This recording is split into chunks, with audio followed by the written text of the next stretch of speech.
My family lived in a 3-room basement apartment in a 3-story brownstone building in New York City, just blocks from the Hudson River.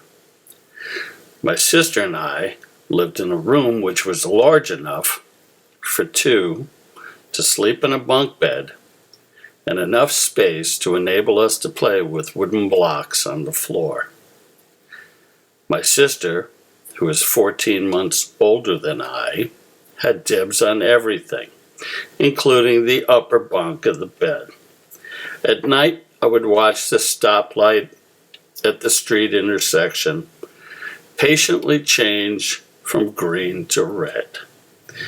In my bed, my head was next to the street window, and I would listen to people as they passed by on the sidewalk and listen to the taxi tires rolling on the cobblestone streets, lulling me to sleep. Our building was heated by coal, and a furnace was right below me in the dark, foreboding basement. I listened to the constant roar of the coal fire, which would belch smoke into the city sky above our building. One cold November day, after my mother had dressed me in a gray wool winter coat, hat, and mittens, I went with my sister outside the apartment to play in the stairwell. While outside, a dump truck filled with coal pulled up to our building and backed up onto the sidewalk, just feet outside our fence. As we stood there in wonder, out of the truck leapt an enormous black man dressed in a dusty blue jacket and dusty blue work pants. He stood about 12 feet tall and was holding a long-handled shovel.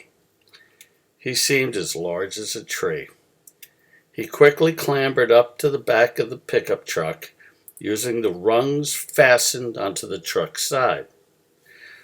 Another, larger man in a cap got out of the cab and opened the round hole on the street which led to the basement coal chute. The giant man on the truck slid a short chute down to the newly created hole in the street. The wide man got back in the cab, and moments later, the truck bed began to tilt slightly into the air. The man on the top of the truck deftly moved a couple of locks and a sliding door and jogged some coal. Suddenly, a landslide of coal slid down the chute into the basement below with a deafening, frightening roar.